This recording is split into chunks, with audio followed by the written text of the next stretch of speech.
tardes a todos, mi nombre es Jorge Palazzo y como presidente de la Sociedad Argentina de Terapia Radiante quería darles la bienvenida a este nuevo RT Chicago Glasgow, un evento que lo venimos realizando ya hace 4 años atrás, en donde vamos a repasar los temas más importantes vistos en el Congreso Americano de Oncología realizado en Chicago este año, y a su vez lo más trascendente visto en la ciudad de Glasgow en el Congreso Europeo de Radioterapia.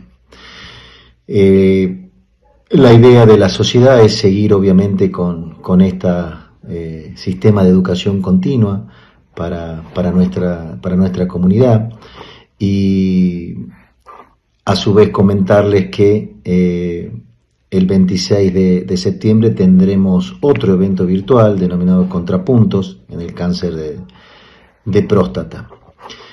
Sin duda para mí, como les decía, es muy importante hoy contar con la presencia de distinguidos colegas en sus respectivas áreas de nuestro país, tanto colegas nacionales como internacionales, ¿no? Voy a tener la suerte de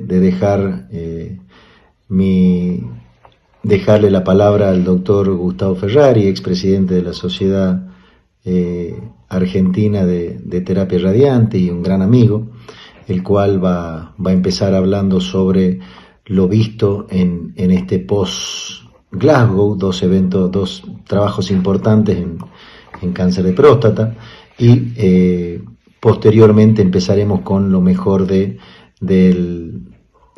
ASCO de Chicago 2024, más específicamente relacionado a lo que son tumores gastrointestinales y cáncer de pulmón. Por supuesto, quiero mencionarles también que los directores de este evento son la doctora Ofelia Pérez Consi y el doctor Ariel Gómez Palacio, que trabajaron durante estos meses en la realización de este evento, ¿eh? Sin más preámbulo, como digo yo siempre, le dejo la palabra a mi querido amigo Gustavo Ferrari. Muchas gracias y que disfruten del evento. Buenas tardes a todos, mi nombre es Jorge Palazzo y como presidente de la Sociedad Argentina de Terapia Radiante quería darles la bienvenida a este nuevo RT Chicago Glasgow, un evento que lo venimos realizando ya hace 4 años atrás, en donde vamos a repasar los temas más importantes vistos en el Congreso Americano de Oncología realizado en Chicago este año, y a su vez lo más trascendente visto en la ciudad de Glasgow en el Congreso Europeo de Radioterapia. La idea de la sociedad es seguir obviamente con este sistema de educación continua para nuestra comunidad, y a su vez comentarles que el 26 de septiembre tendremos otro evento virtual denominado Contrapuntos en el cáncer de próstata. Sin duda para mí, como les decía, es muy importante hoy contar con la presencia de distinguidos colegas en sus respectivas áreas de nuestro país, tanto colegas nacionales como internacionales, ¿no? Voy a tener la suerte de dejarle la palabra al doctor Gustavo Ferrari, expresidente de la Sociedad Argentina de Terapia Radiante y un gran amigo, el cual va a empezar hablando sobre lo visto en este post-Glasgow, 2 trabajos importantes en cáncer de próstata, y posteriormente empezaremos con lo mejor del ASCO de Chicago 2024, más específicamente relacionado a lo que son tumores gastrointestinales y cáncer de pulmón. Por supuesto, quiero mencionarles también que los directores de este evento son la doctora Ofelia Pérez Consi y el doctor Ariel Gómez Palacio, que trabajaron durante estos meses en la realización de este evento, ¿eh? Sin más preámbulo, como digo yo siempre, le dejo la la palabra a mi querido amigo Gustavo Ferraris. Muchas gracias y que disfruten del evento. Bueno, muchas gracias al doctor Palazzo. En el marco de la jornada Chicago-Glasgow 2024, vamos a dar inicio al módulo de génito urinario. Tendremos como expositor al doctor Gustavo Ferraris, especialista en radioterapia en el Instituto Ángel Rofo, doctor en medicina y expresidente de SATRO y director del Centro de Radioterapia de Funes. Él realizará la presentación de trabajos destacados en Glasgow y luego para discutir los trabajos contaremos con la participación del doctor Alejandro Javier Cutuli, especialista en oncología clínica del Instituto Ángel Rofo de Buenos Aires y especialista en tumores urológicos. Ahora sí, doctor Ferraris, le cedemos la palabra. Bueno, muchas gracias. Antes de empezar, agradecerle, bueno, a dos compañeros, doctora Pérez Conci, doctor Ariel Gómez Palacios. La verdad somos colegas, compañeros de la misma institución y bueno, también agradecer a Hernán Cutuli. Sé que ha tenido algunos inconvenientes, pero bueno, pudo participar, así que va a ser un honor. Bueno, tengo 15 minutos. Voy a compartir pantalla para mostrarles lo más importante del Congreso. Bueno, rápidamente ellos mostraron cuáles son las necesidades insatisfechas en este escenario de cáncer prostático metacrónico, principalmente para saber, sabemos que hay un impacto positivo de irradiar localmente a estos pacientes, principalmente los de baja carga tumoral, pero todavía no conocemos cuál es la mejor secuencia, combinación de estos tratamientos con la terapia sistémica. Por otro lado, las imágenes funcionales, tanto en su inicio el PET colina y el PET PC, nos han llevado a un aumento diagnóstico precoz de las enfermedades metastásicas, pero tampoco tenemos datos concluyentes de si hay un beneficio sobre estos tratamientos basados en estas imágenes funcionales y como sabemos estamos irradiando pacientes todavía basados en evidencia de estudios fase 2. La estrategia graciosa que ellos presentaron, los europeos, todos los estudios son de ellos, es all can you eat, que es todo lo que puedes comer en este escenario recurrente, y la pregunta es si ya estamos satisfechos y con esta imagen creo que es más que evidente. Por otro lado, en el 2023 tuvimos dos estudios, el estudio y el estudio ARTO, uno de pacientes hormonosensitivos que se hizo defibración intermitente. El estudio fue positivo cuando se combinó con SBRT y el estudio en otro escenario de pacientes resistentes a lo que fue castración también fue positivo. Entonces tenemos que saber cuál es la combinación ganadora, en qué escenario podemos efectuarlo.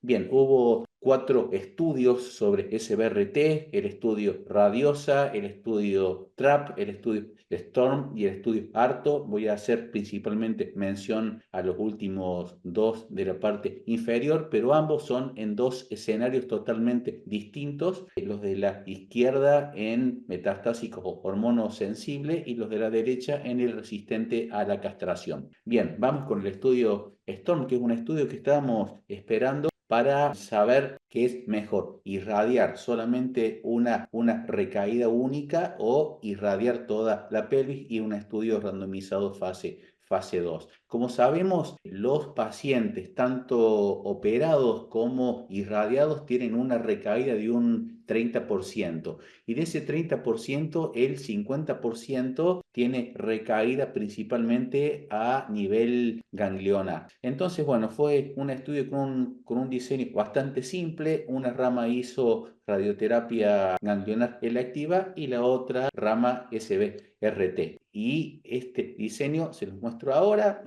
Eran pacientes hormonosensibles con ganglios pelvianos solamente en PET. y ellos recomendaron que los pacientes con enfermedad T3A o B o con márgenes positivos recibieran radioterapia al lecho prostático, voy atrás, y con un agregado de 6 meses de hormonoterapia. Ambas ramas tuvieron prácticamente 100 pacientes y llama la atención que la mayoría de las recaídas fueron en la rama quirúrgica. No se lo digan a los cirujanos, pero bueno, en la rama radioterapia fue prácticamente inferior y hubo un 30% de terapia combinada. Los pacientes, fíjense, fueron iniciados con un PSA entre 1 a 0,85 y el tema de lo que fue duplicación fue entre 6 meses, 5 meses, con lo cual nos está hablando de pacientes de alto riesgo de enfermedad. Y empezaron a hacer petcolina y posteriormente con el advenimiento de el PSA, la mayoría de estos pacientes lo tuvo. Respecto a la presencia de adenopatías, la mayoría fue una sola, 2 adenopatías entre el 27 y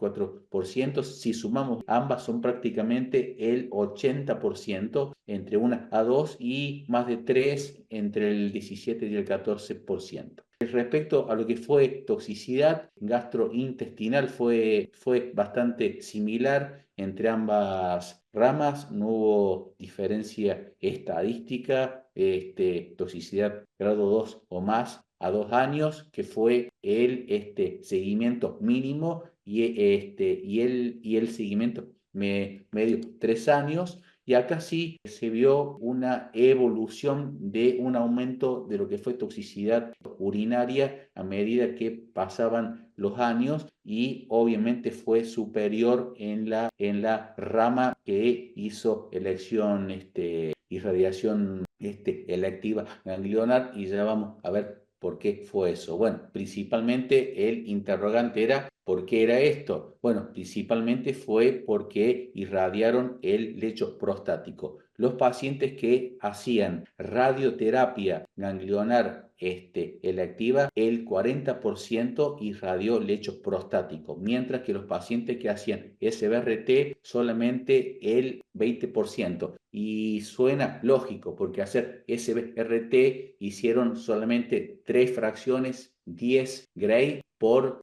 3 días, y la irradiación ganglionar lleva por lo menos 25. Entonces, eso fue uno, pero obviamente estuvo vinculado con una toxicidad que fue 2 veces más y estadísticamente significativa en esta rama. Resultados, bueno, uno de ellos fue el periodo libre de lo que fue recaída bioquímica, que fue a favor de la irradiación nodal electiva, como pueden ver en este gráfico, y el otro objetivo fue recaída local, que también fue principalmente a favor de lo que fue irradiación ganglionar electiva. Principalmente pensemos que estos pacientes también se dieron el lecho prostático, pero fue superior, o sea, la ganadora fue esa a expensas de mayor toxicidad. Y acá, como vemos, que es importante que obviamente los pacientes que hicieron SBRT recayeron en otro sitio único en un 20% versus un 2% de los que hicieron electiva, y por otro lado los pacientes que solamente hicieron radioterapia local fue exactamente lo mismo, y lo que fue combinado fue menor en los pacientes que hicieron electiva más irradiación de lecho prostático, que fue 1% versus 5. Bien, y acá está un poco que esa localización fue 8 veces más en los pacientes que hicieron SBR25 versus 3, 8 veces más, y como podemos ver, recurrencia local en lo que fue lecho prostático fue obviamente superior en los pacientes que hicieron SBRT, o sea, 3 veces más, pero como ya lo repetí, con mayor toxicidad. ¿Qué es importante? Que como endpoint principal de lo que es sobrevida, ya lo sabemos, es el periodo libre de lo que son metástasis. Los otros dos, periodo libre bioquímico, recaída local, todavía no lo sabemos, parecería que no. Y solamente hubo 33 eventos a estos, digamos, 3 años. El tema fue muy bueno para los pacientes, pero fue muy malo para este estudio, lo cual no es bueno. La conclusión de este estudio, como ya lo mencionamos, irradiar pelvis, mayor supervivencia libre de lo que fue recaída bioquímica, prácticamente 45%, y obviamente menor recaída loco regional, prácticamente 70 y pico por ciento. Y bueno, y el patrón de lo que fue recaída, omitir radioterapia en el lecho prostático, aunque el PET sea negativo, aumenta las recurrencias locales y obviamente la toxicidad fue superior porque se irradió este lecho, con lo cual debemos discutirlo con el paciente. El segundo estudio, también europeo italiano, del estudio italiano del doctor Francolini, es el estudio ARTO. Como ya sabemos, este estudio fue publicado el año pasado. Pacientes que hicieron abiraterona resistente a lo que fue castración, fue el primer estudio en este escenario. Aquí está cómo fue diagramado. Fueron hasta 3 lesiones que no eran viscerales. Una rama hizo SBRT más abiraterona más análogo y la otra rama sin SBRT, y los objetivos, como pueden ver, que fue el índice de lo que fue respuesta bioquímica, que era una disminución más del 50% a 6 meses desde la base. Fue positivo en lo que fue respuesta bioquímica y lo que fue supervivencia libre de lo que fue progresión, pero sin embargo los pacientes siguieron recayendo posteriormente en un número significativo, lo que está hablando de una enfermedad más bien sistémica. Entonces ellos querían ver si algunos pacientes se podían beneficiar de una segunda SBRT en pacientes oligometastásicos y ver su impacto. Bien, esto, fíjense, el último seguimiento fue en agosto 23, 77 pacientes progresaron, y lo que ellos dividieron, que fueron 23 pacientes, que está acá en la parte inferior, hicieron SBRT sola, y 40 pacientes hicieron tratamiento sistémico de segunda línea. Los resultados, con un seguimiento de 27 meses, detectaron solamente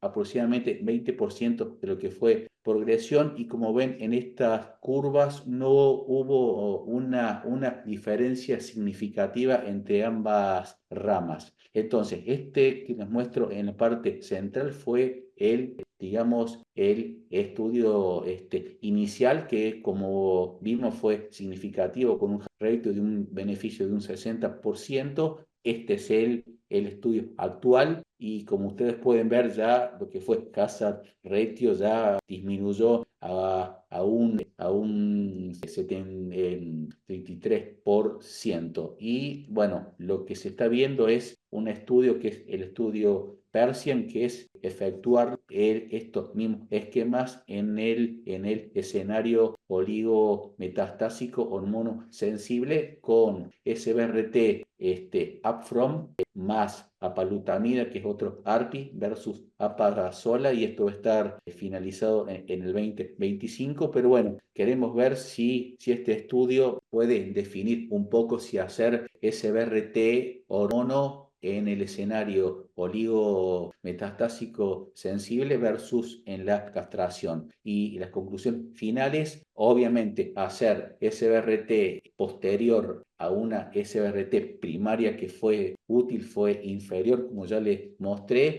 Parece ser que combinarlos es una estrategia importante con el tratamiento sistémico por el tema sinérgico, y la SBRT puede tener resultados similares, como ya les mostré, las curvas fueron bastante similares, y es una opción viable de pacientes que quieren diferir lo que fue tratamiento sistémico en este escenario. Bien, dos slides más. El estudio TRAP inglés, que son pacientes oligoprogresivos que están haciendo enzalutamida y aparte abiraterona, con una respuesta mínima de 6 meses, con una oligoprogresión de por lo menos 2 lesiones metastásicas que fueron irradiadas para poder continuar con los mismos fármacos y los resultados que ellos querían ver, por lo menos una PFS de más de 3 o 4 meses, y fue de 6 meses, muy poca toxicidad, un solo paciente toxicidad grado 3 que fue resuelta, y hubo una mediana de más o menos, hasta que se indicó una segunda línea de 27 meses, lo que no es malo para estos pacientes ni para el sistema, y hubo prácticamente un 40% de pacientes que no tuvieron progresión. Y finalmente, y con esto termino, el estudio Radiosa, que es un estudio que hizo SBRT sola versus otro que hizo SBRT versus hormonoterapia, pacientes que son hormonosensibles, y este estudio mostró que combinar es mejor, tanto en lo que fue recurrencia bioquímica clínica, pero la autora considera que se puede hacer SBRT sola en pacientes con características muy favorables, con un PSA hasta 2 nanogramos, y fíjense qué importante, tiempo desde primer tratamiento hasta SBRT, más de 43 meses, o sea, más de 3 años y pico, y tiempo desde el último tratamiento, 37 meses. Y por otro lado, lo que ellos dicen, que 6 meses de hormonoterapia es seguro, principalmente porque pudieron recuperar testosterona. Así que bueno, con esto me despido, les agradezco y bueno, dejo de compartir y le doy pie a Hernán. Hola a todos, no sé si me escuchan bien ahí. Mi Sí, nombre perfecto. es Hernán Javier Cutuli, soy médico oncólogo de tumores urológicos. Muchas gracias por la presentación, un honor participar. Muy buena presentación, el doctor Ferraris, felicitaciones. En primera instancia, quiero destacar que este grupo de estudios que fueron presentados son estudios muy interesantes en esta población de oligometástasis, donde se pueden dividir a los pacientes por oligorrecurrentes o oligoprogresivos o oligometastásicos si el debut es junto con el tumor primario, ¿sí? Y cada uno de estos grupos de pacientes son biológicamente diferentes y requieren abordajes más complejos. El primer punto para destacar es que la población que tomaba STORM es una población de pacientes oligorrecurrentes pesquisados por métodos nuevos de imágenes, por lo cual se puede decir que estos pacientes eran no metastásicos por tomografía y por centellograma. Y es ahí donde pueden competir en esta población de recaídas bioquímicas de pacientes que hayan sido tratados con cirugía o radioterapia del primario, con la población del estudio EMBARK, que es un estudio fase 3 que randomizó pacientes a enzalutamida versus enzalutamida más castración química versus enzalutamida solo. Este estudio dio positivo en sobrevida libre de metástasis a favor de la combinación de enzalutamida y castración, y el segundo lugar salió la enzalutamida monoterapia, es decir que en la población de recaída bioquímica de alto riesgo podemos utilizar, ya está aprobado por FDA, la combinación de un nuevo ARPI, un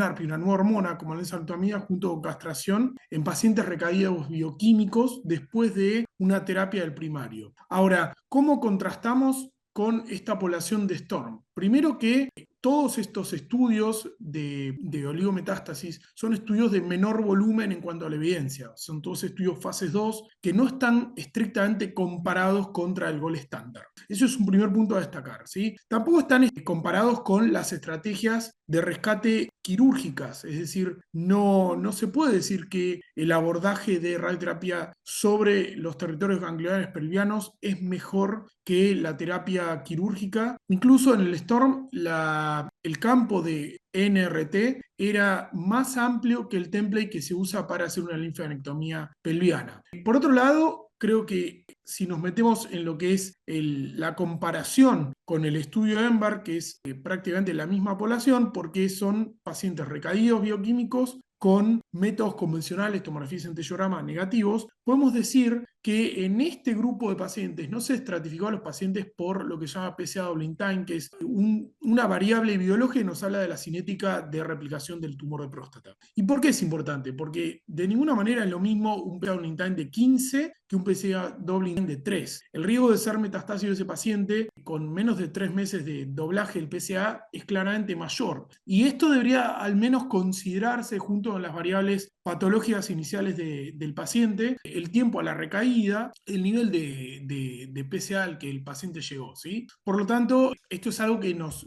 deja algunos interrogantes cuando tenemos que ponernos enfrente de un paciente con la evidencia que tenemos, ¿sí? Por otro lado, algo que me parece a destacar es que cuando estos pacientes se hacen un tratamiento dirigido a las recaídas pelvianas, ¿cómo sabemos cuánto de la respuesta es a expensas de la radioterapia en sí y cuánto es a expensas de la castración química si los pacientes son combinados en estos tratamientos, ¿sí? No podemos decir que la respuesta bioquímica de estos tratamientos es a expensas de uno o a expensas del otro. Es muy difícil valorarlo. Y hay que tener en cuenta que si bien estas enfermedades están en una etapa de rescate que tiene intención curativa, por eso está claro que todos vamos a estar a favor de que si la recaída es pelviana, es oligo recurrente, hacer un abordaje con NRT es más adecuado y más lógico. Lo que no podemos responder es cuándo ese paciente va a tener que ser castrado definitivamente. Y la realidad es que la terapia hormonal adjunta a este tratamiento puede dejar a pacientes sin recuperación de la testosterona, a pesar de que sea suspendido a los 6 meses. Y también debemos destacar que la sola exposición a la terapia androgénica, aunque sean 6 meses,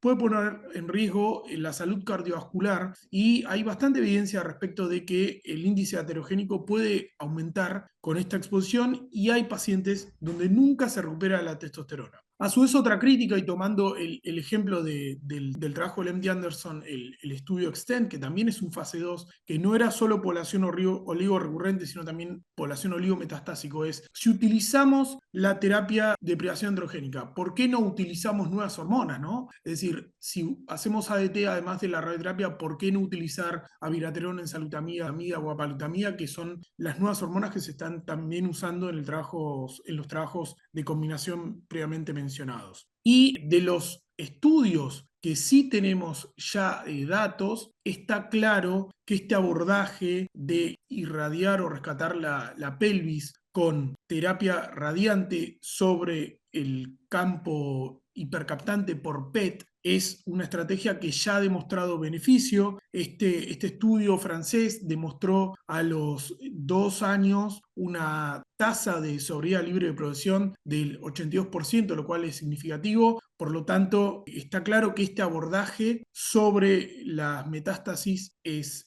algo que ha llegado para quedarse y ya aparecen las guías. A tener en cuenta cuando la enfermedad es pelviana, nodal, por debajo de la bifurcación aórtica, está claro que el abordaje de la pelvis junto con las metástasis creo que es lo mejor. Lo que no puedo decir es si es para todos un tratamiento útil o algunos pacientes tienen que, ante la recaída bioquímica, iniciar con una terapia sistémica como EMBARK, o tal vez la secuencia de hacer este rescate y después, ante una nueva recaída o progresión bioquímica, utilizar EMBARK tal vez es la mejor estrategia. Con respecto a los resultados, destaco un poco lo mismo que se habló, que los pacientes que vienen de una prostatectomía radical sufren la falta de la próstata que hace como barrera para evitar el daño en el recto. Por lo tanto, esta población de pacientes es diferente a aquellos que vienen de la radioterapia, ¿sí? Y por otro lado, a diferencia de EMBARK, que es una fase 3 con un mayor peso en la evidencia, todavía falta este endpoint duro que es la sobriedad libre de metástasis en el estudio STORM. Como conclusiones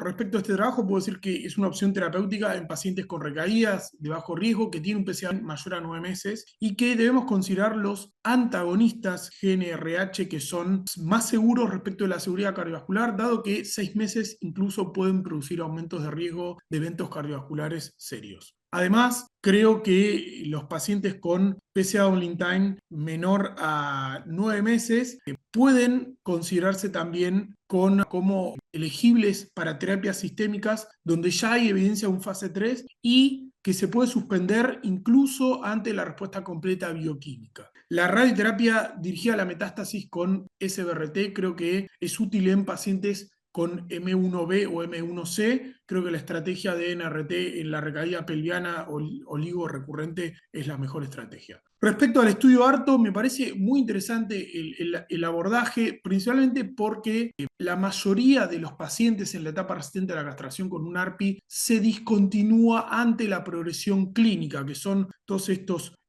puntos. La mayoría de los expertos discontinúa. Acá vemos el rombo amarillo que es la progresión clínica. Por eso, cuando un paciente está bajo una terapia como la abiraterona y no tiene progresión clínica, hacer una estrategia adicional manteniendo la terapia sistémica me parece muy útil y lógica. Pero es verdad que abordar esta estrategia desde el inicio tal vez es mejor que en las lesiones que han progresado en el transcurso de la terapia sistémica. ¿Cuál es el fundamento de esto? Bueno, que los tumores en las metástasis son islas independientes que pueden dar nuevas metástasis. Lo que es importante destacar es que estas estrategias no deben reemplazar a regímenes dirigidos a biomarcadores predictivos como tenemos en la etapa resistente a la castración, dado que esta es una enfermedad sistémica y los estudios que han demostrado sobriedad global después de la aprobación de abiraterona y enzalutamida en la etapa resistente han sido basados en biomarcadores predictivos de respuesta como el Profound y el Vision, ¿sí? Que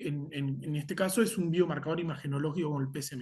Debe considerarse estas estrategias como una opción terapéutica ante la imposibilidad de usar mecanismos previos no utilizados o que ya hayan sido utilizados todos los mecanismos disponibles en esta etapa. Eso es todo. Gracias. Bueno, muchas gracias, Hernán. Excelente la presentación de los dos. Bueno, en honor al tiempo, vamos a tener espacio para muchas preguntas, pero vamos a realizar algunas de las preguntas para ambos, doctor Gustavo o Hernán. Contáramos con todas las opciones terapéuticas y la posibilidad de combinarlas. ¿Qué haría en caso de una recaída de bajo riesgo? Bueno, empiezo yo, o sea, de bajo riesgo, como mostré, si es un paciente con un tabling time más de 9 meses, con un PSA bajo y es una enfermedad metacrónica, me parece, basado en el estudio STOMP con pocas metástasis y en el estudio Oriol, me parece que es una estrategia importante para definir o para retrasar ADT. Me parece que son dos estudios que ya tienen seguimiento y a 5 años hay un 30% de pacientes que no tienen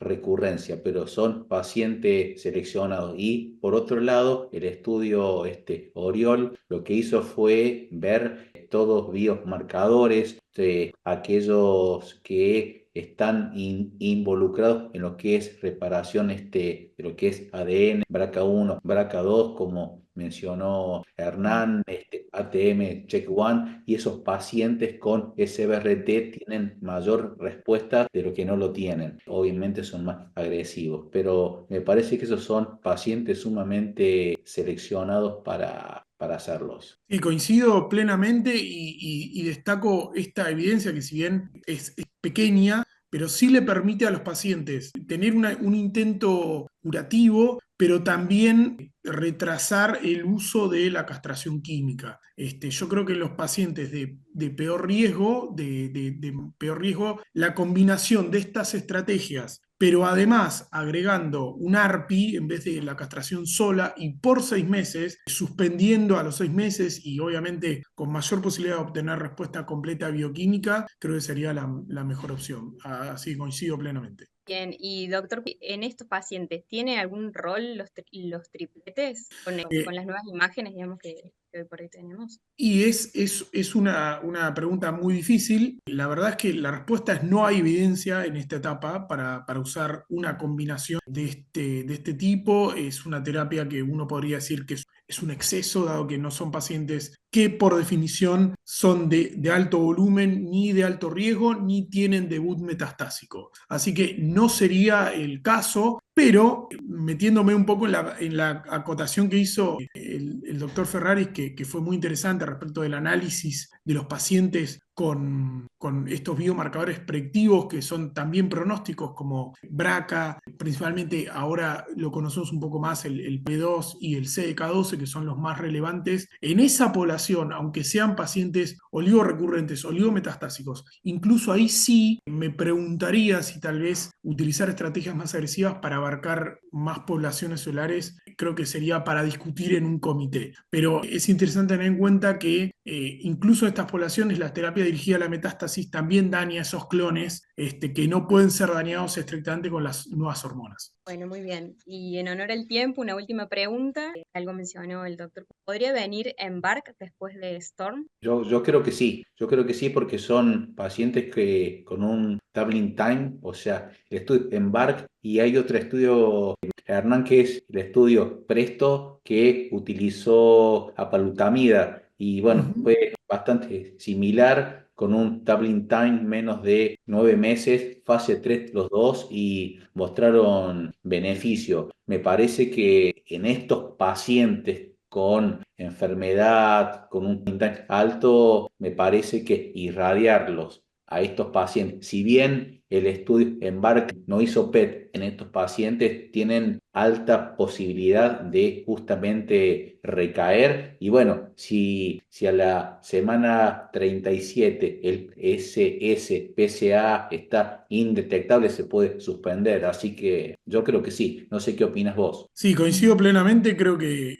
uno siente como una estrategia lógica que a la recaída nodal pelviana hacer un tratamiento radiante, incluso estricto, sin agregado de terapia hormonal, que así de esa manera también evalúa la respuesta si no agrega la terapia hormonal y después, ante la recidiva posterior o la progresión bioquímica, utilizar una terapia sistémica hasta la respuesta completa bioquímica me parece un buen abordaje. Todos abordajes más conservadores tratando de postergar la castración definitiva que lamentablemente hoy sabemos todos los eventos adversos que produce a corto y a largo plazo. Bueno, muchas gracias Hernán, muchas gracias Gustavo. No. Vamos a darle ahora paso a mi compañero Ariel Gómez Palacios, que va a estar a cargo de los otros dos módulos. Hola, buenas tardes a todos. En esta segunda parte, que corresponde ya al módulo del Post-Chicago, vamos a tener divididos los trabajos en dos módulos, donde vamos a tratar los mejores trabajos de tumores gastrointestinales y pulmonares del Congreso Americano. Para este primer módulo de patología gastrointestinal nos va a acompañar el doctor Abraham Socanto. Él es oncólogo radioterápico, médico de staff de Génesis Madrid, del Hospital Universitario San Francisco de Asís y del Hospital Universitario Vitas La Milagrosa de España. Y también nos acompaña el doctor Federico Esteso. Él es oncólogo clínico y subjefe de la Unidad de Oncología Digestiva del Instituto Alexander Fleming de la Ciudad de Buenos Aires. Sin mucho más preámbulo, doctor Ocanto, le entrego el mando. Hola, buenas tardes.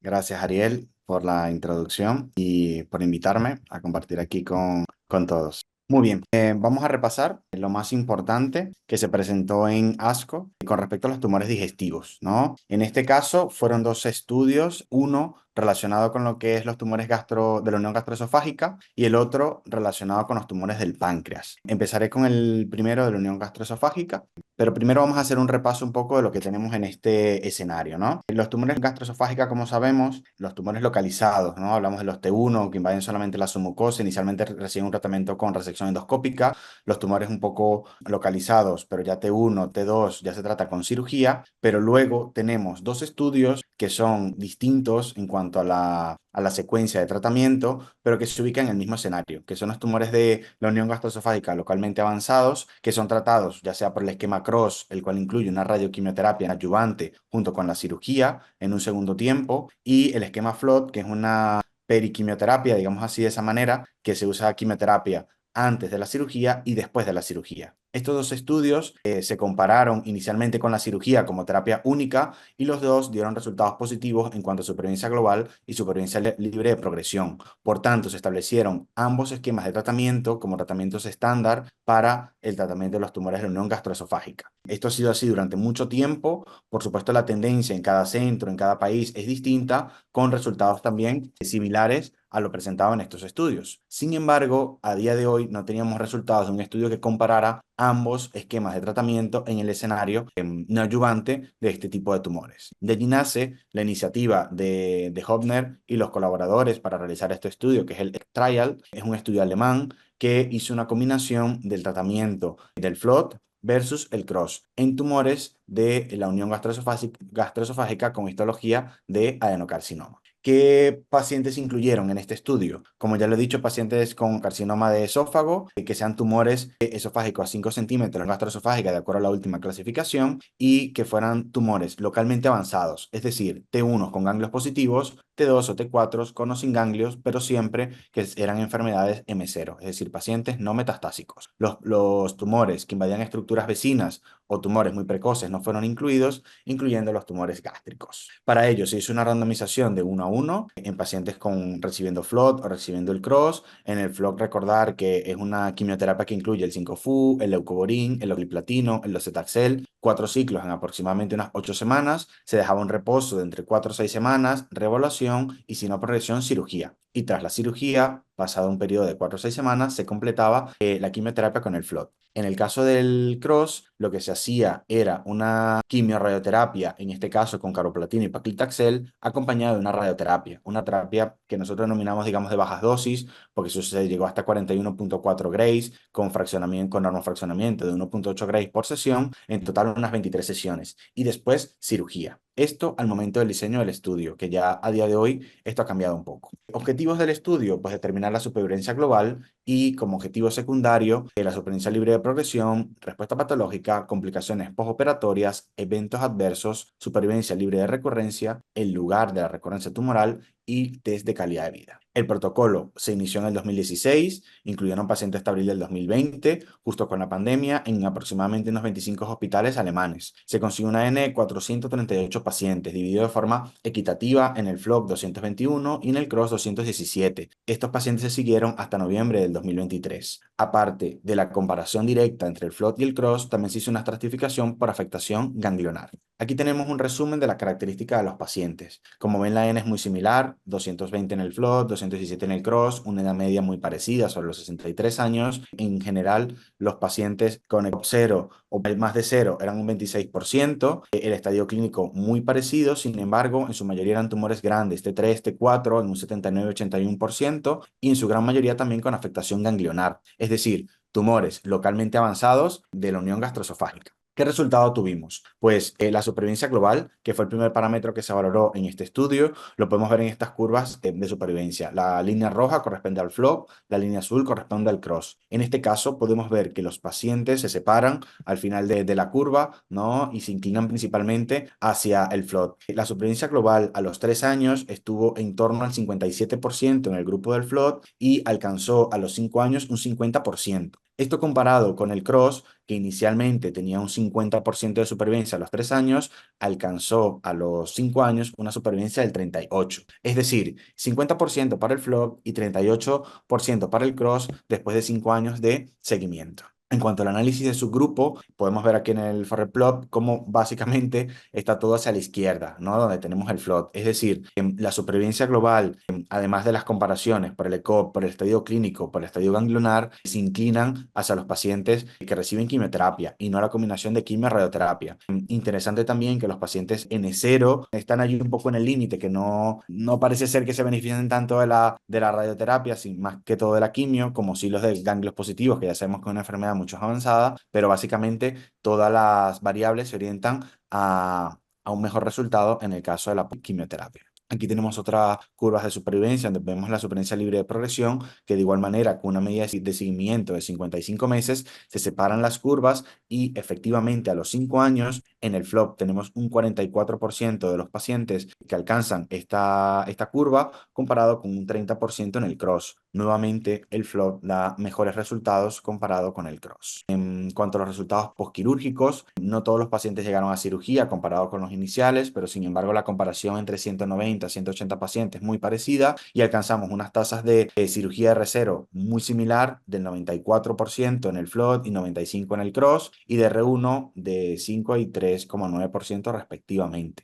En cuanto al estado ganglionar, se encontró una regresión ganglionar completa en un 50% en el FLOT, un 54.4% en el CROSS, pero cuando hablamos de ganglios positivos, 48 en el flood y 48 en el cross. La respuesta patológica completa en este caso es de un 16% en el grupo del flood y un 10% en el grupo del cross, muy por debajo de los valores que inicialmente se reportaron en el estudio original, en el que se publicó en el 2012, que la tasa de respuesta patológica del cross estaba en torno al 25%. Y con todo esto, sí, los investigadores recomiendan que la quimioterapia perioperatoria más la cirugía aumenta la supervivencia global comparado con la radioquimioterapia no adyuvante, que es el esquema CROSS, en pacientes con tumores de la unión gastroesofágica localmente avanzado. Ahora, cuando hablamos de ellos, la recomendación que hacen es que el FLOP debe ser la primera elección sobre CROSS en pacientes con el carcinoma de esófago resecable.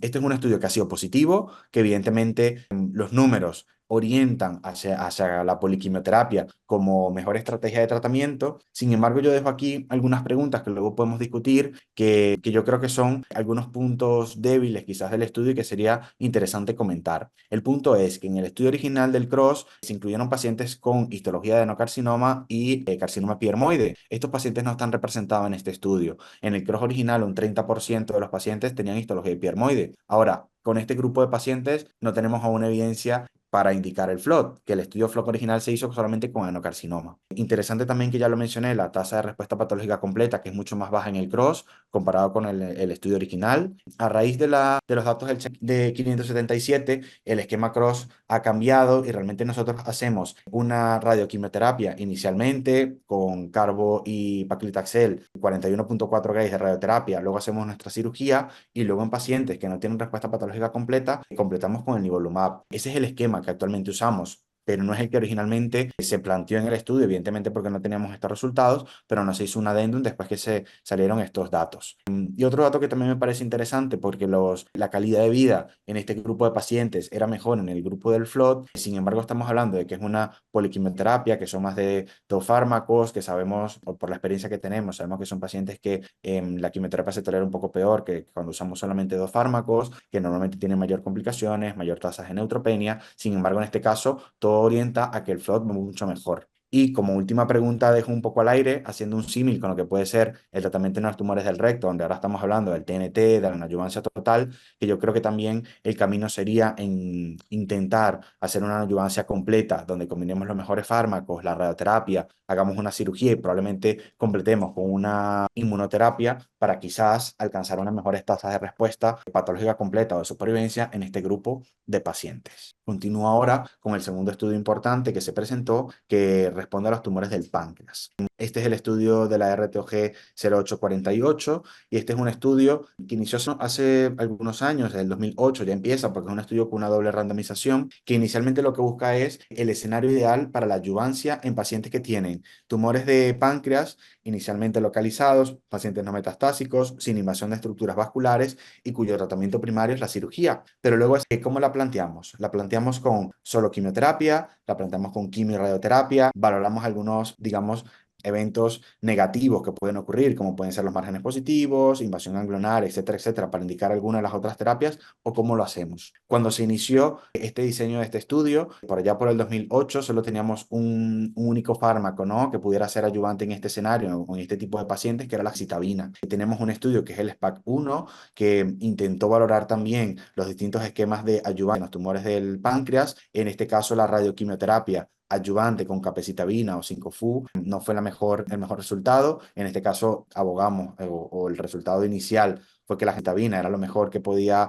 hacerse. Sin embargo, esto ha cambiado a día de hoy. Los tumores de páncreas siguen siendo tumores con una altísima mortalidad. Yo soy del grupo que piensa que este tipo de tumores realmente tienen que valorarse muy parecido a como puede ser el microciclo de pulmón, que son enfermedades prácticamente sistémicas desde el inicio, porque sabemos que la tasa de metástasis es muy alta y que prácticamente a los 5 años tenemos una supervivencia del 10-15%. Y por supuesto, a día de hoy no está claro el papel en la combinación de las terapias adyuvantes. Entonces, por todas estas interrogantes, nace este estudio intentando responder esa pregunta: ¿qué adyuvancia realmente es la mejor en los pacientes operados con cáncer de páncreas? El objetivo de este estudio era determinar si cirugía seguido de radioquimioterapia y quimioterapia adyuvante aumenta la supervivencia global en pacientes con adenocarcinoma de páncreas versus solamente cirugía y quimioterapia adyuvante. ¿Cuáles fueron los objetivos secundarios? Supervivencia libre de progresión y eventos adversos. Para ello incluyeron pacientes que eran no metastásicos, que tuvieran un buen performance status con un CA19 menor o igual a 180 y que tuvieran resección ya sea R0 o R1. ¿Cómo es la randomización? Como les he dicho, es una randomización doble. Inicialmente, todos estos pacientes operados se aleatorizaban a recibir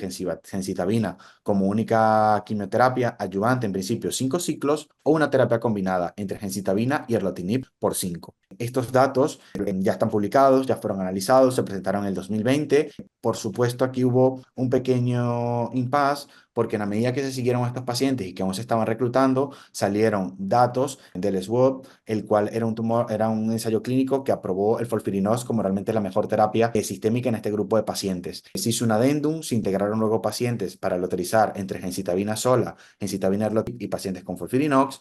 Se publicaron estos datos y evidentemente los resultados se inclinaron a que el erlotinib y la gencitabina no era mejor que la gencitabina sola, pero que teníamos una nueva quimio que era el FOLFIRINOX. Con todo esto, se incluyeron luego una segunda randomización en los cuales estos pacientes, después de esta terapia adyuvante y haber recibido 5 ciclos, iban a completar un 6º ciclo de la quimio inicialmente dada y luego se iban a aleatorizar a quedarse solamente en 6 ciclos de quimio o añadir después de esos 6 ciclos una quimio radioterapia con capecitabina o 5-FU y 50.4 de dosis de radioterapia. Es decir, 6 ciclos de quimioterapia adyuvante más quimio-radio o hacer nada. Para esto se incluyeron 174 pacientes solamente en el grupo de la quimio, 180 pacientes en el grupo de la radioquimio, una edad media muy similar, una distribución muy parecida por género entre mujeres y hombres, un estatus de 1 que también era muy parecido, pero que alcanzó casi el 60% de los pacientes, todos con histología de adenocarcinoma, prácticamente todos, y el CA 19-9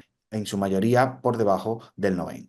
El estadio tumoral eran tumores T3 principalmente, con un 80% de 80-79% en la división de los pacientes, márgenes quirúrgicos R0 en su gran mayoría, pero un porcentaje no despreciable de R1. La toxicidad inicialmente por tratamiento de quimio radio fue muy similar, tanto por quimio como por radioterapia. Y aquí tenemos los datos de la supervivencia global. La supervivencia global, al comparar 6 ciclos de quimio o 6 ciclos de quimio más quimio-radioterapia, en el grupo de quimio era de 2.6 años y en el grupo que añadíamos radioterapia de 2.3 años. Datos estadísticamente no significativos. Caso distinto a la supervivencia libre de progresión. En este caso, se alcanzó una supervivencia libre de progresión de 1 año en los pacientes con quimio y de 1.3 años en los pacientes con quimio y radioterapia. Estos datos sí fueron estadísticamente significativos hacia el grupo de la quimio-radio. Cuando vemos el forest plot, vemos que también acá, a diferencia del estudio anterior, ya lo encontramos un poco más dividido entre las dos terapias. Vemos que la quimio-radioterapia mejora en pacientes que son N negativos, ¿sí? Y en pacientes que tienen márgenes negativos, es decir, que son los pacientes que realmente tienen un mejor pronóstico. El resto de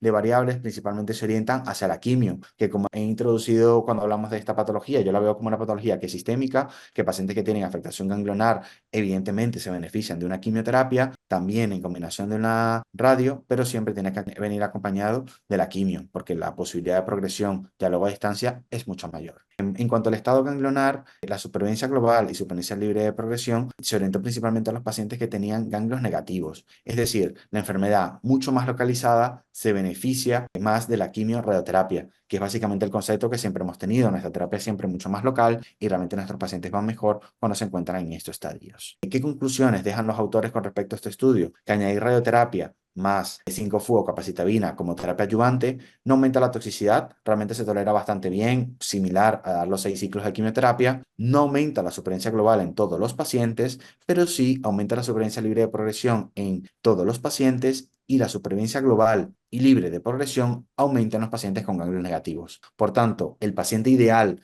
para añadir la quimio-radioterapia después de los 6 ciclos de quimio es precisamente ese paciente que tiene ganglios negativos después de la cirugía y que tiene márgenes también negativos y que realmente es el paciente que mejor va a ir o que más se va a beneficiar de esta terapia. Preguntas que dejo en el aire un poco con respecto a este estudio. Pues por supuesto el papel de la gencitabina. Empezó este estudio en muchos pacientes que recibieron 6 ciclos de gencitabina, pero sabemos que ya ahora no es la terapia que usamos. El FOLFIRINOX realmente ha demostrado mucha más evidencia en este escenario. Planteo yo si va a ser o no necesario un rediseño de este estudio, realmente con la quimio que sabemos que mejor va. Y en el caso de los oncólogos radioterápicos, habla de CBRT. Se habla también de CBRT en lecho quirúrgico. A día de hoy no tenemos una evidencia que la apoye de primera línea, pero evidentemente yo creo que puede jugar en algunos casos un papel interesante porque es un tratamiento mucho más corto, son 5 días, son terapias mucho más bajas, sabemos que se toleran muy bien. Es verdad que habría que definir muy bien el campo de tratamiento porque realmente son campos mucho más grandes cuando son postquirúrgicos, pero ya tenemos a día de hoy guías y tenemos estudios preliminares que realmente orientan hacia este escenario. Y yo creo que sería importante en este escenario adyuvante el papel que nos puede generar a este tipo de tratamientos. Y por supuesto, y como siempre, el manejo multidisciplinar, porque yo creo que son enfermedades muy complejas que las decisiones no deben de caer solamente en un grupo de médicos, sino realmente en el comité multidisciplinar. Muchas gracias. Bueno, muchísimas gracias, Abrams. Muy claro.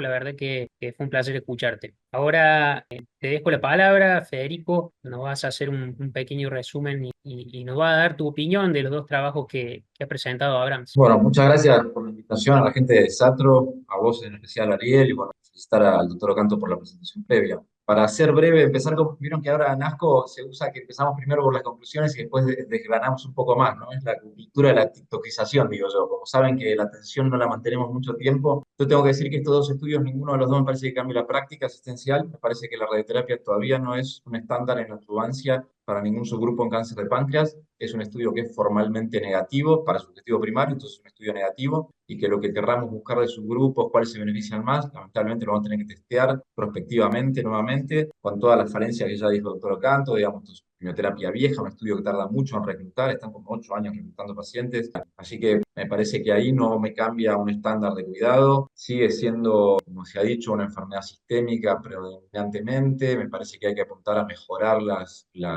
estrategias adyuvantes y sobre todo también estamos cambiando mucho a terapia no adyuvante ahora en los tumores borderline, esto no es todo destacable, pero pensar en que probablemente el camino venga también por la neoadjuvancia ahí. Por ahora, para pacientes operados, la adyuvancia para mí sigue siendo quimioterapia solamente, FOLFIRINOX, y no consideraría la radioterapia. Respecto al otro, al ESOPEC, tampoco me cambia conducta. ¿Por qué? Porque es un estudio que no ha comparado los dos estándares de cuidado al día de hoy, ¿no? El estándar de cuidado hoy para unión gastroesofágica sería FLOT contra esquema tipo CROSS, quimio-radio, cirugía, seguido de nivolumab para aquellos que no hagan respuesta completa patológica. Que en el estudio CROSS clásico era 23% de los que tenían respuesta completa, o sea, hay 77% de pacientes que hacen adyuvancia para adenocarcinoma, y en este era el 90%, porque solamente el 10% tuvo respuesta completa patológica. ¿Qué saco de conclusión de este estudio? Este es el peor CROSS, por decirlo de alguna manera, ¿no? Porque los resultados de la adherencia es muy baja, 67%, algo llamativo. Si bien es cierto que la falta de adherencia fue sobre todo por quimio y la radioterapia la terminaron casi todos los pacientes, mi conclusión es que este CROSS, que se comporta muy inferior al publicado, nos refuerza que el CROSS que tenemos que hacer es para los pacientes que lo tienen indicado. Y ya este protocolo se salteaba algo el diseño, porque incluía T4, que no eran pacientes que estuvieran incluidos en el CROSS clásico, ¿no? Tumores de hasta 8 centímetros de longitud, 5 centímetros de ancho, pacientes que no habían perdido más del 10% de su peso, que no tuvieran más de 75 años, que no fueran T4. Esto era la población del CROSS para la que conocemos un 23% de respuesta completa patológica. Esos pacientes se benefician que no tienen respuesta completa, se benefician del nivolumab. Y entonces me parece que por ahora la respuesta queda abierta. Lamentablemente no, estamos teniendo muchos desarrollos y esto hace que los diseños de estudios vayan a quedar viejos, porque yo creo que aquí es un escenario donde es muy razonable que ya estemos migrando a toda una adjuvancia total. Está en marcha un estudio que se llama TOP-GIR, que hace FLOT, quimioradio, se operan y después FLOT. Y una crítica que va a tener ese estudio es que, bueno, va a faltar una rama de inmunoterapia si uno cree que eso tiene algún rol posterior. Una pregunta que siempre nos hacemos con el FLOT también es por qué hacemos un modelo donde hacemos 2 meses nada más de quimioterapia neoadjuvante, después la cirugía y 2 meses posteriores de más quimioterapia. ¿Por qué no hacerlos 4 meses antes? Es lo más razonable, ¿no? No hay ningún modelo que yo conozco que hagamos solamente 2 meses de quimioterapia neoadjuvante. Bueno, esa es un poco mi conclusión así general y rápida, pero bueno, podríamos dejarlo abierto a preguntas o algún comentario. Muchas gracias por tu resumen, Federico. La verdad que estuviste muy claro. La verdad que surgen muchas preguntas de los dos trabajos y muchas preguntas ya las hizo Abrams en sus conclusiones. La verdad que en cuanto al primer ensayo, el ensayo es que la pregunta que primero me surgió a mí es cómo me tolera a mí el paciente la radioquimio y la quimio en el ensayo CROSS. Porque la verdad que son pacientes que terminan muy bien el tratamiento. No sé si en la práctica de ustedes les pasa lo mismo. Fue muy llamativo ese 67% de adherencia al tratamiento en CROSS. La verdad que nos llamó mucho la atención, ¿no? Sí, los números del FLOT se comportaron como históricamente. Casi 90% de pacientes terminando esa primera fase de los 2 meses y aproximadamente el 50% nada más llegando a completar el FLOT postoperatorio. Otro racional más para que todo el FLOT tenga quilantes también. En cuanto al mismo ensayo CROSS y al CheckMate GNI 577 que nombraron ambos recién, ¿hay alguna evidencia del uso de inmunoterapia si hacemos FLOT previamente? No, la inmuno lo que tenemos por ahora es con FLOT. Tenemos un estudio negativo, que es el de que ese ya tiene datos y es un estudio probablemente negativo. Están en marcha otros dos de los que tenemos tasa de respuesta con durvalumab y me falta otro más ahí, pero bueno, tenemos respuestas completas que han mejorado, pero eso mismo había pasado con el estudio de Pembro y eso no impactó en sobrevida global. Entonces hay que ser cautos con esos resultados. Este año se presentaron datos también de nivo neoadyuvante y ya teníamos datos presentados población asiática de pacientes operados que hicieran quimio más inmuno con nivo posterior y también estudio negativo. O sea que hay una dificultad de entender la inmuno que funciona en enfermedad metastásica, funciona en adyuvancia post-cross, pero que en perioperatorio, por ahora, los datos que tenemos de los dos estudios con reportados sobre objetivo primario sobre vida global son negativos, adyuvante y properioperatorio. Perfecto. En honor al tiempo voy a hacer dos preguntitas solamente del segundo ensayo en cáncer de páncreas. Les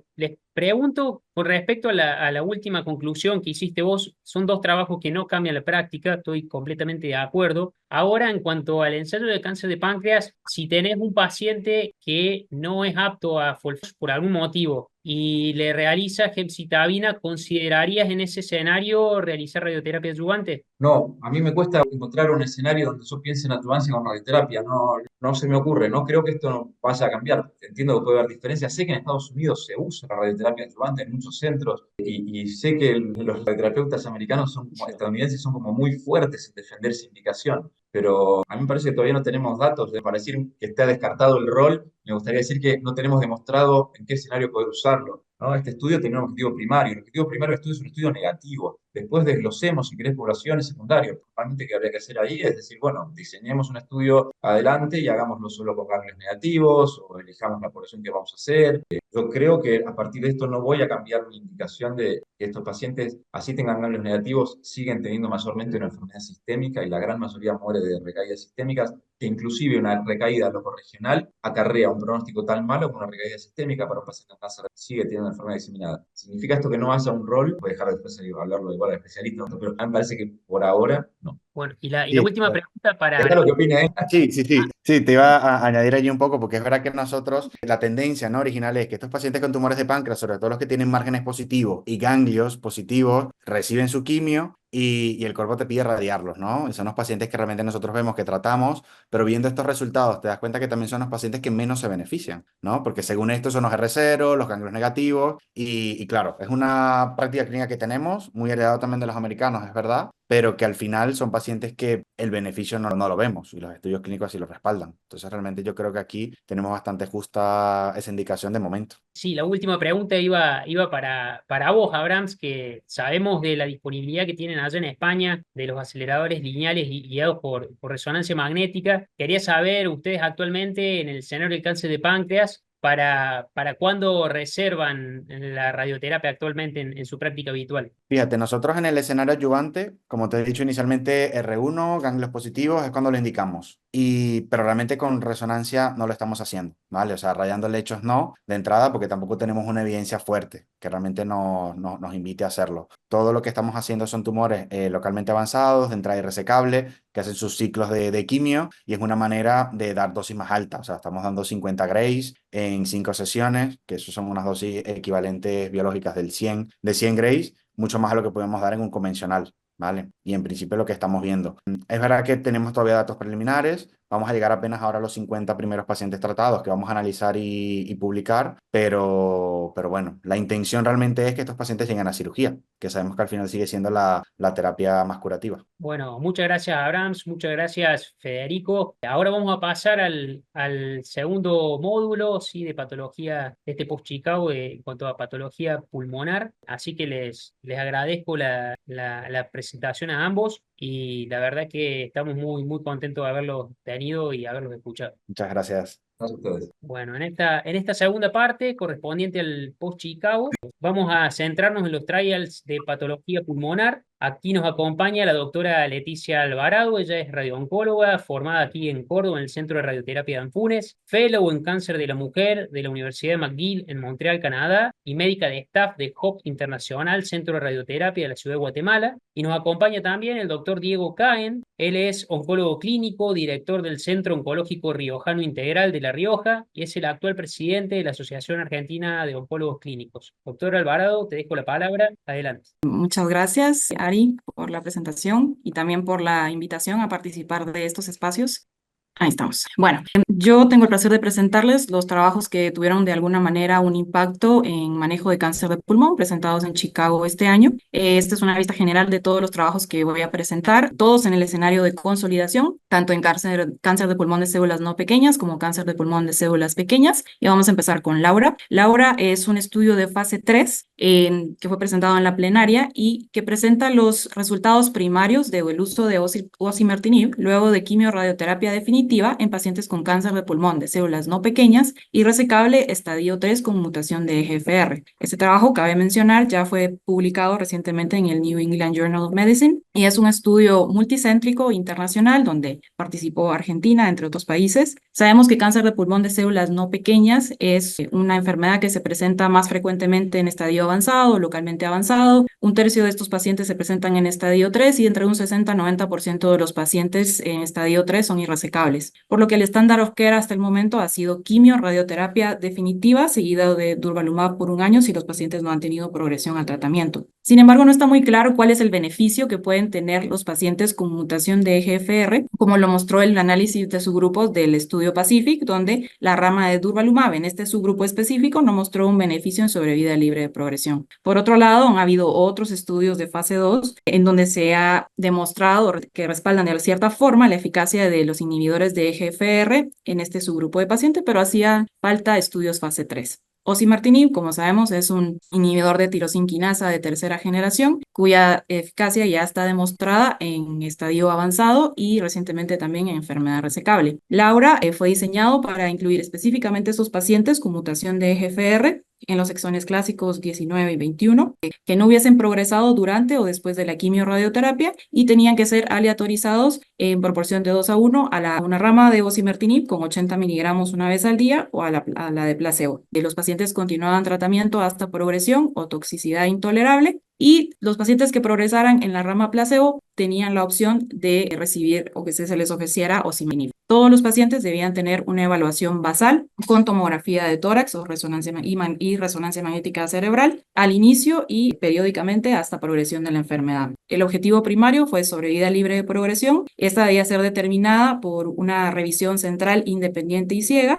y los objetivos secundarios eran sobrevida global, sobrevida libre de progresión al sistema nervioso central y el perfil de seguridad. Vamos a los resultados. Bueno, la sobrevida libre de progresión fue marcadamente mejor en la rama que recibió osimertinib con una media de 39.1 meses versus 5.6 meses en la rama placebo, con un hazard ratio de 0.16, estadísticamente significativo. Esto representa una reducción de riesgo del 84% de progresión o muerte, lo que pues muchos oncólogos dicen nunca antes visto, ¿verdad? Con una madurez de los datos del 56%. Acá podemos ver que el beneficio fue consistente en todos los subgrupos evaluados y pues obvio hubo más lesiones nuevas en el grupo placebo que en el grupo de osimertinib. Importante mencionar que los pacientes que recibieron osimertinib progresaron menos al sistema nervioso central, que es donde usualmente vemos que estos pacientes con mutación de EGF suelen progresar más, al igual que también hubo menor progresión a nivel pulmonar. Con respecto a la sobrevida global, pues los datos aún son muy inmaduros, no hubo una diferencia estadísticamente significativa entre ambas ramas,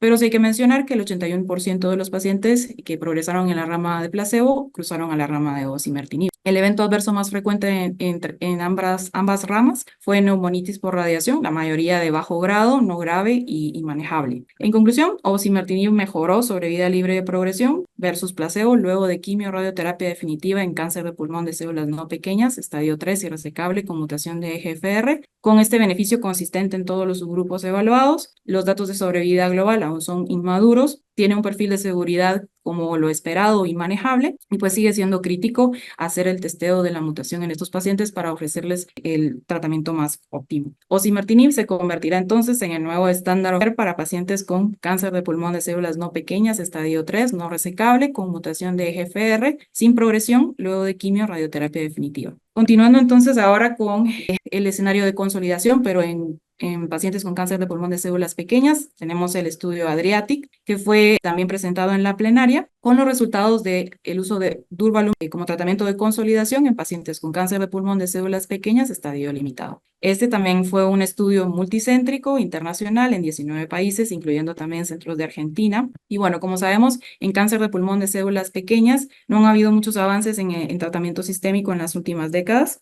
El estándar actual sigue siendo quimio radioterapia concomitante, pero los pacientes pues tienden a recaer rápidamente a los 2 años y una minoría está vivo a los 5 años. ADRIATIC fue diseñado para evaluar durvalumab, que es un anti-PDL1, más menos tremelimumab, que es un anti-CTLA4, como tratamiento de consolidación en pacientes con cáncer de pulmón de células pequeñas, estadio limitado, sin progresión, luego de quimio-radioterapia. Y esto basándose en los datos a favor de consolidación con durvalumab, que ya nos habían aportado los estudios PACIFIC y CASPIAN. Es el estudio ADRIATIC, que es un estudio de fase 3, aleatorizado, doble ciego, con placebo controlado, en el que se incluyeron pacientes con cáncer de pulmón, células pequeñas, limitado, con buen performance status, no progresados luego de quimio-radioterapia concomitante, y fue permitido que los pacientes recibieran irradiación cerebral profiláctica, esto a criterio del investigador.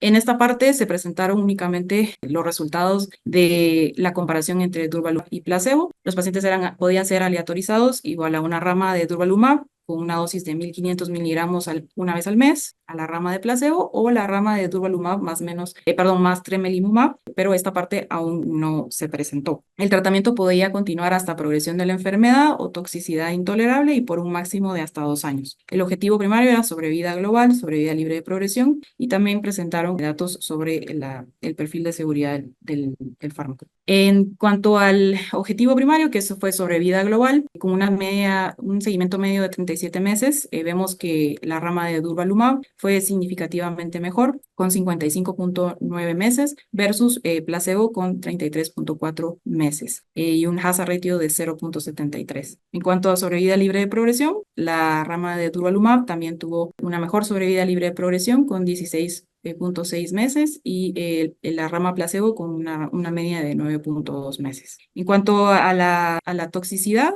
se hubieron más eventos adversos en la rama de durvalumab, principalmente los que son inmunomediados. El evento adverso más frecuente en ambas ramas fue neumonitis o neumonitis por radiación. Sin embargo, pareciera que no fue tan diferente entre ambas ramas. En conclusión, pues durvalumab como tratamiento de consolidación luego de quimio-radioterapia definitiva demostró mejoría clínica y estadísticamente significativa tanto en sobrevida global como sobrevida libre de progresión comparado con placebo en estos pacientes en estadio limitado. El beneficio fue consistente en todos los subgrupos predefinidos de pacientes, y el perfil de toxicidad pues fue como lo esperado, bien tolerado, y con un tratamiento de durvalumab de hasta 2 años. Durvalumab de consolidación se convertirá ahora entonces en el nuevo estándar para pacientes con cáncer de pulmón de células pequeñas, estadio limitado, no progresados luego de quimio-radioterapia concomitante. Siguiendo entonces ahora en la línea de cáncer de pulmón de células no pequeñas metastático, tenemos este trabajo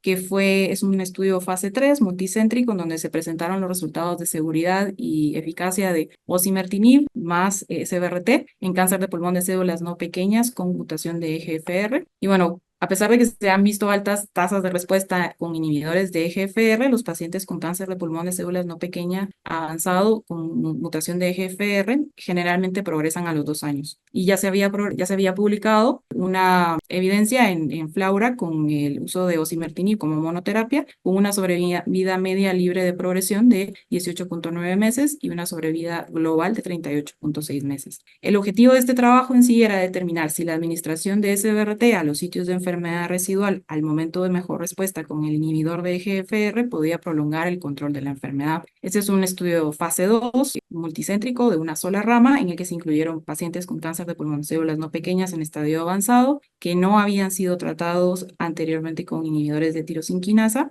sin restricción por número, sitio o tamaño de metástasis, sin historia de enfermedad pulmonar intersticial, con buen performance status, y todos los pacientes iban a recibir inducción con osimertinib por 8 semanas, luego tenían una restadificación con PET-CT y pasaban a la radioterapia en forma de SBRT para continuar con tratamiento de osimertinib hasta la progresión o toxicidad. Se permitió SBRT subsecuente para enfermedad progresiva y se reclutaron en total 43 pacientes. El objetivo primario era sobrevida libre de progresión y los objetivos secundarios: sobrevida global, duración de tratamiento con osimertinib y el perfil de seguridad. En la rama entonces de osimertinib más SBRT se observó una sobrevida media libre de progresión de 32.3 meses, que excede el estándar histórico de 18.9 meses publicado en Flaura como primera línea de tratamiento. En cuanto a sobrevida global, se alcanzó una sobrevida global media de 45 meses, que también excede el estándar histórico de 38.6 meses, publicado en Flaura como primera línea de tratamiento. En cuanto a la duración de tratamiento con osimertinib, fue de 32.4 meses, excediendo también lo ya reportado de 20.7 meses. En cuanto al perfil de toxicidad, vemos que todos estos pacientes tuvieron una muy buena tolerancia. En términos de seguridad, la combinación de osimertinib y SBRT es segura. En general, no se observó una clara evidencia de incremento en el riesgo de neumonitis en el contexto de osimertinib más radioterapia torácica. Obviamente, pues es un estudio de una sola rama, es un estudio pequeño, no aleatorizado. Esas son entre algunas de sus limitaciones. Pero en realidad, pues en este trabajo, la combinación de osimertinib más SBRT extendió la sobrevida libre de progresión y sobrevida global, que representan una mejoría al compararlo con lo que ya se había publicado de osimertinib en monoterapia. La combinación de osimertinib y SBRT es factible y tolerable en los pacientes que tienen mutación de EGFR, con solo un pequeño porcentaje de pacientes experimentando toxicidades grado 3 o mayor. Es una opción potencial de prolongar la duración de tratamiento con osimertinib. Y por último tenemos este trabajo que es el NRG LU002. Es un estudio de fase 2-3 en el que se comparó terapia de mantenimiento sistémica versus terapia de mantenimiento sistémica más terapia de consolidación local en pacientes con cáncer de pulmón de células no pequeñas o oligometastático.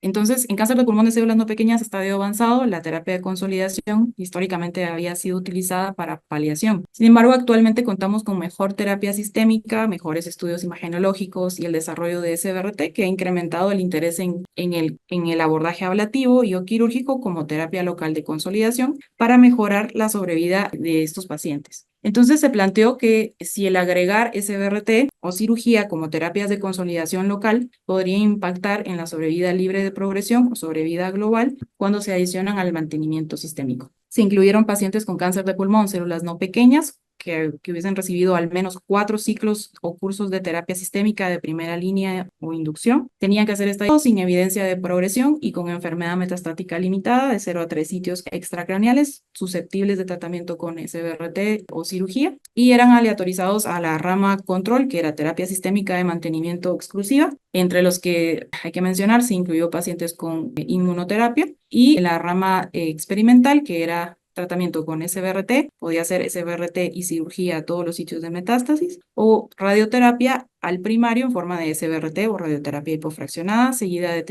terapia sistémica de mantenimiento. Se permitió el hipofraccionamiento en sitios metastáticos en donde no fuese factible SBRT o cirugía. Este estudio reclutó 218 pacientes de 68 centros reclutantes a favor de la rama de experimental. Pues es un estudio que fue negativo con respecto a los objetivos primarios, que eran de sobrevida libre de progresión. Vemos que no hubo una diferencia en ambas ramas de estudio y tampoco en sobrevida global. En cuanto a toxicidad, también se vio que los pacientes que tuvieron terapia de consolidación y la terapia de mantenimiento presentaron mayor toxicidad grado 2 y neumonitis neumonitis grado 3 o mayor en un mayor porcentaje. En conclusión, el NRG LU002 es el ensayo de fase 2-3 más grande realizado para determinar si terapia local consolidativa mejora sobrevida en pacientes con cáncer de pulmón de células no pequeñas avanzado con enfermedad oligometastática. Cabe mencionar que este estudio es el primero que ha incluido pacientes con inmunoterapia y, bueno, tuvo que cerrarse a reclutamiento al no alcanzarse pues el objetivo de sobrevida libre de progresión que había sido preespecificado. Y pues obviamente los pacientes que recibieron terapia local de consolidación más terapia de mantenimiento desarrollaron más eventos adversos grado 2 o mayor y neumonitis grado 3 o mayor. Esto es todo, muchas gracias. Muchas gracias, Leticia, muy claros los conceptos. Doctor Caen, nos vas a brindar un poquito tu opinión de los 4 temas. ¿Quieres que empecemos por el ensayo, Laura? Bueno, primero que nada agradecer a Astro, agradecer a ustedes por la invitación. La verdad que estuvo excelente la presentación de Leticia. Sí, de los 4 trabajos, 2 impactan en la práctica clínica, a mi entender, y 2 no. De todas formas, alguna enseñanza nos dejan. El estudio de Laura es un estudio, primero que hay que entender, básicamente, que en la práctica clínica hoy tenemos que saber frente a qué biomarcador estamos en cáncer de pulmón. Ya sea temprano, localmente avanzado o estadio 3 o metastásico, uno ya no hay diferencia, tenés que biomarcar el pulmón, porque si vos tenés un EGR positivo, aunque sea quirúrgico, sea estadio 3 quirúrgico, vos tenés que, la inmunoterapia no te va a funcionar en un EGFR positivo, entonces no vas a ir a un 8-16 para después una cirugía. Y a su vez, como lo dijo Leticia, si es temprano y lo operás, tenés que saber que es EGFR, porque tenés que saber que posteriormente tenés que dar osimertinib por 3 años como adyuvante. En ese contexto me parece que Laura viene a contestar algo muy importante, que era aquellos pacientes que tenían quimio-radioterapia, que la inmunoterapia no funciona, por lo tanto Pacific afuera de la mentalidad del oncólogo y radioterapeuta, y viene el osimertinib a dar curvas súper positivas, con lo cual pasa a ser un estándar terapéutico a partir de ahora, digamos. Interesante ver que no hay impacto en sociedad global, pero bueno, también es importante ver que el 81% de los pacientes que estaban en placebo hicieron crossover a osimertinib. Entonces, nada, digamos, no esperes eso. Ahora, es lindo ver también que el osimertinib en la rama que hicieron, digamos, protege la central, con lo cual también te da esa protección, con lo cual, nada, de vuelta, el estudio de Laura es un estudio positivo que pasa a ser un estándar terapéutica y el concepto sigue siendo, antes de irradiar, antes de seleccionar una quimio, antes de seleccionar en equipo multidisciplinario, tenés que biomarcar hoy al cáncer de pulmón ya prácticamente en todos sus estadios. Perfecto. En cuanto a este ensayo, yo te quería preguntar, porque una vez que empecemos con osimertinib y que tengamos a los pacientes tratados con osimertinib, nos va a quedar la pregunta de cuánto tiempo lo hacemos osimertinib indefinido, sopesar costo del osimertinib versus el compromiso del sistema nervioso central potencial. Creo que son preguntas que probablemente van a surgir a futuro, ¿o no? Sí, posiblemente sigan a futuro. De todas formas, creo que hasta hoy, digamos, osimertinib lo tenés que dar en forma, por lo menos, si lo vas a hacer. Yo estoy convencido que las cosas las tenés que hacer como el estudio lo indicó, salvo que haya otro estudio y cambie esa idea, digamos. Pero básicamente hoy tenés que respetar lo que es el estudio clínico. Y el sistema se deberá acomodar si lo aprueba, pero bueno, la realidad es que vos tenés que hacerlo así porque así se mostró el beneficio. Después tendrás que ver toxicidad, tolerancia a largo tiempo y tendrás que evaluar un montón de circunstancias, pero bueno, engancho con el otro estudio que tiene que ver con esto, o sea, radioterapia o osimertinib, 2 combinaciones perfectamente que se pueden dar, impacto no, pero esto que la toxicidad, que cuidado con el EGFR, listo, chao, queda absolutamente afuera, que la radioterapia actual, la radioterapia moderna, con los inhibidores de TKI, se pueden utilizar secuencial, en conjunto, como te dé la gana, ¿no? Quizá la pregunta para Leticia en este aspecto es, y para vos también, Diego, es cómo futuro también vamos a tener que empezar a ver en la toxicidad a quién echar la culpa y de qué forma determinar si la neumonitis es por radiación, es por osimertinib, si hay alguna forma en la que podamos determinar un poquito mejor, ¿no? Leticia. Sí, yo creo que es retador, ¿verdad? Poder identificar quién es el que la ocasionó. Pero bueno, siempre vamos a tener algunos signos clínicos que nos lo van a indicar, cuántos lóbulos están afectados. Yo creo que cada vez va a ser tal vez menos por la técnica que estamos utilizando, que es IMRT. Pero bueno, siempre creo que va a ser una pregunta. No sé si van a surgir más adelante tal vez otras herramientas que nos puedan indicar o nos puedan ayudar a diferenciar cuál es la causa, pero creo que al final las dos se tratan igual, estas complicaciones, no cambiaría mucho nuestra forma de cómo estamos haciendo las cosas hasta ahora, ¿verdad? Sí, Tal vez yo un quería poco decir lo que eso. pueda, sí, perdón, solo No, tal vez que pueda ayudarnos es la introducción de, por ejemplo, nuestra simulación 4D, que pueda en algún momento ayudarnos a disminuirnos nuestros márgenes de tratamiento. Eso podría tal vez cambiar un poco o disminuir un poco la incidencia, ¿verdad? Perdón. sí, yo personalmente creo que en la práctica el estudio Laura vos vas a empezar con radioterapia, con lo cual la radioterapia, o sea, lo que termina dando un beneficio, o sea, el estadio 3 tanto demostraron en el Pacific como en esto con eje férreo o lo que fuese, la radioterapia sigue teniendo un valor fundamental en estos pacientes. Con lo cual la radioterapia siempre la vas a hacer y después tendrás que ver si tenés toxicidad pulmonar o no, si el osimertinib te la da o no te la da, pero la radioterapia ya se le hiciste, con lo cual lo que vas a tener que suspender es el osimertinib. Con lo cual en la práctica nada, te vas a tener que preguntar si seguís dando el osimertinib o no, pero la radioterapia ya no te la vas a poder preguntar. Y repito, la radioterapia en estadio 3 no quirúrgico es clave en el tratamiento de esto. Después tendremos que ver, y ahí sí la complico un poco más, porque ya hay datos de neoadjuvante con osimertinib, y después ver cuántos pacientes con un localmente avanzado podés rescatar para llevarlo a una cirugía. Pero bueno, eso, para mí la discusión va a pasar más por ahí que por este lado de la toxicidad, ¿no? Bien, bien. Pasemos al segundo estudio, el estudio ADRATIC. ¿Qué opinión te merece? Otro estudio que cambia la conducta clínica, que pone un estándar, que básicamente habla, digamos, de un estadio en donde, de un tipo de cáncer de pulmón donde los beneficios no han sido tanto, porque incluso en metastásico, digamos lo que digamos, no hemos avanzado tanto, en mediana hemos avanzado 2 meses, y aquí avanzamos en forma importante, con algunas dudas que me genera, muy poquito estadios tempranos, ya la mayoría de los pacientes eran estadio 3, mi pregunta, ¿qué vamos a hacer con ese 1-2? Importante para el oncólogo y el radioterapeuta combinar bien el comienzo de durvalumab, porque si pasás esos 14 días, el beneficio no pareciera ser tan importante. Los días también se vieron en el Pacífico, o sea, tenés que combinar bien. Hoy se puede hacer porque sabés que lo tenés y sabés que lo vas a hacer al final, como hacemos en el Pacífico, y se lo vas pidiendo de antemano.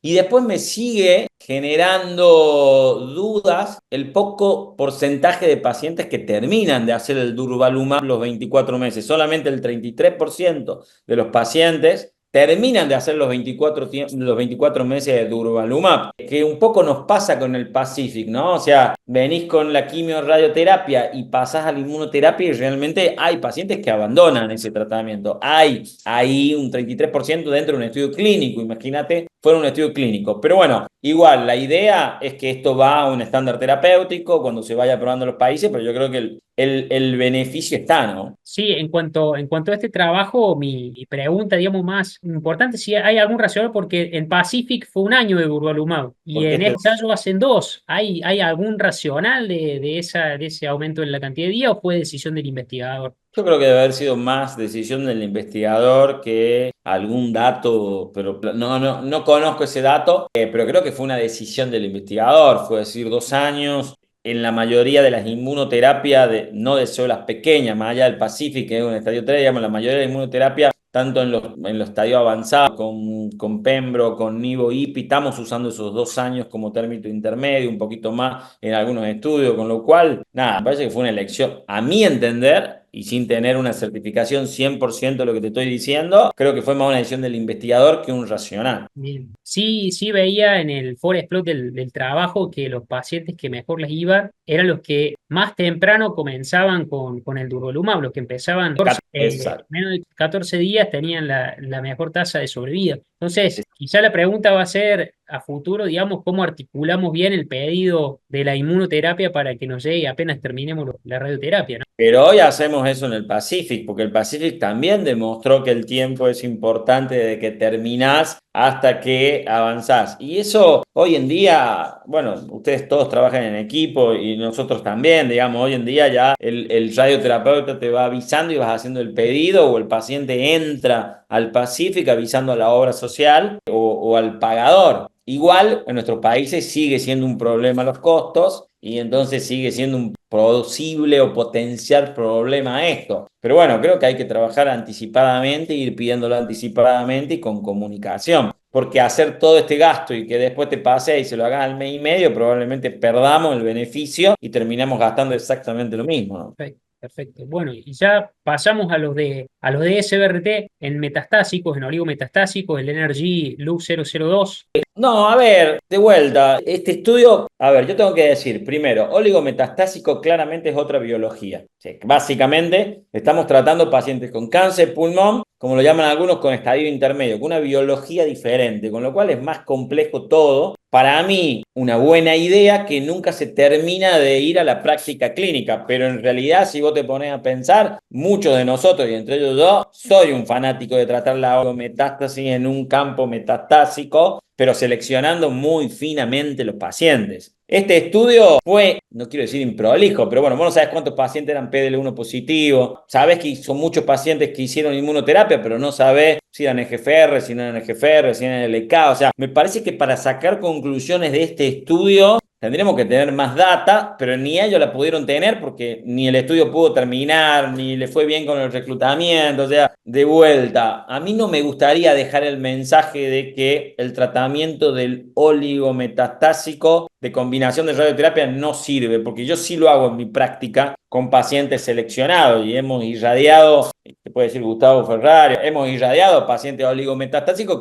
pero bueno, son pacientes súper seleccionados. Eso después llevarlo a un estudio clínico es más complejo, con lo cual, este es un estudio negativo, a mi entender, con muchos puntos que no fueron claros y que obviamente te da una conclusión negativa, pero no pasaría esa conclusión a la generalidad de la ley. ¿Se entiende? Sí, en cuanto a este trabajo, yo te quería hacer la pregunta porque tenemos 3 trabajos fase 2 que han sido positivos y con hazard ratios que estaban en 0,30, o sea, con beneficio de la SBRT de más del 60%, ¿no? ¿Crees que el timing de la inmunoterapia ha influido en este caso? Porque en el Energy empezaron con inmunoterapia y después hicieron la SBRT, primer punto, y en los trabajos previamente publicados se hacía la SBRT y después se hacía la inmunoterapia. Y la otra cuestión, digamos, que creo que podría o puede haber influido en la cantidad de metástasis de inicio que han tenido algunos pacientes, hasta 25 metástasis de inicio, ¿no? ¿Crees que puede haber influido alguno de esos factores? Las dos cosas creo que pueden haber influido justamente el tiempo, el número de metástasis. Después las ramas no estaban totalmente balanceadas, ¿sí? Lo que hacían mantenimiento fue un porcentaje